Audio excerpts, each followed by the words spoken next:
Projeto de lei anticrime. Alterar a legislação vigente para estabelecer medidas contra a corrupção, o crime organizado e os crimes praticados com grave violência à pessoa. Artigo 1º. Esta lei estabelece medidas contra a corrupção, o crime organizado e os crimes praticados com grave violência à pessoa. Inciso 1º. Medidas para assegurar a execução provisória da condenação criminal após julgamento em segunda instância. Mudanças no Código de Processo Penal. Artigo 617-A.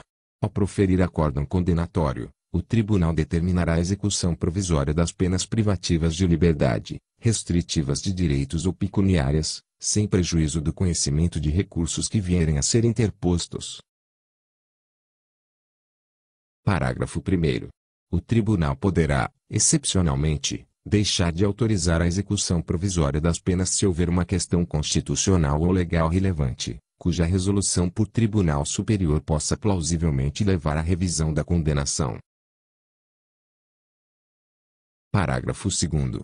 Caberá ao relator comunicar o resultado ao juiz competente, sempre que possível de forma eletrônica, com cópia do voto e expressa menção à pena aplicada. Artigo 637. O recurso extraordinário e o recurso especial interpostos contra acórdão condenatório não terão efeito suspensivo. Parágrafo 1º. Excepcionalmente, poderão o Supremo Tribunal Federal e o Superior Tribunal de Justiça atribuir efeito suspensivo ao recurso extraordinário e ao recurso especial, quando verificado cumulativamente que o recurso. Inciso 1º. Não tem propósito meramente protelatório. Inciso 2º.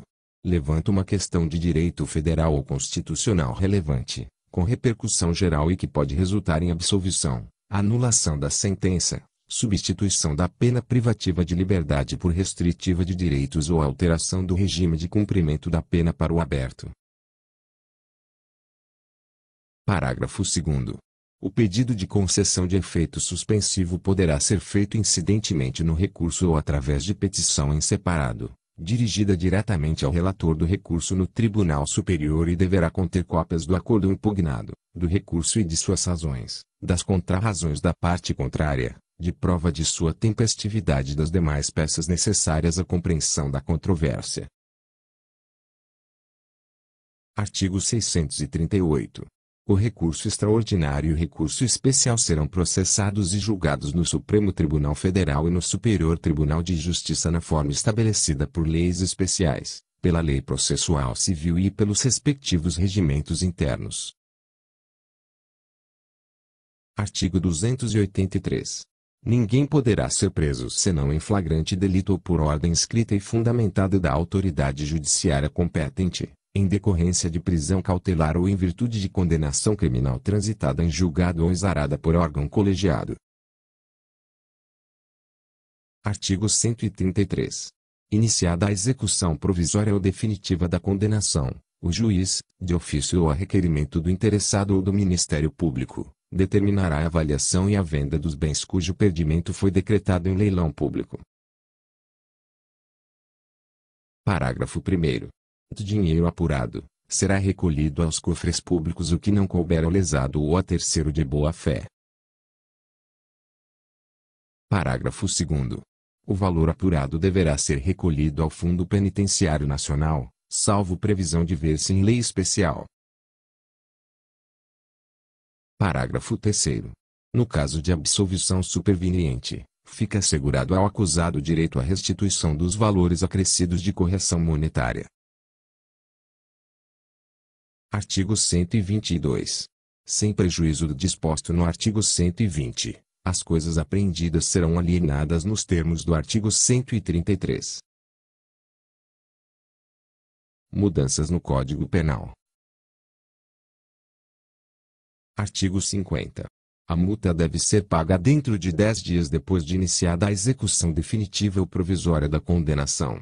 A requerimento do condenado e conforme as circunstâncias, o juiz de execução penal pode permitir que o pagamento se realize em parcelas mensais. Artigo 51. A multa será executada perante o juiz da execução penal e será considerada dívida de valor, aplicando-se-lhes as normas da legislação relativa à dívida ativa da Fazenda Pública, inclusive no que concerne às causas interruptivas e suspensivas da prescrição. Mudanças na Lei de Execução Penal. Artigo 105. Transitando em julgado a sentença que aplicar pena privativa de liberdade ou determinada a execução provisória após condenação em segunda instância, se o réu estiver ou vier a ser preso, o juiz ordenará a expedição de guia de recolhimento para a execução.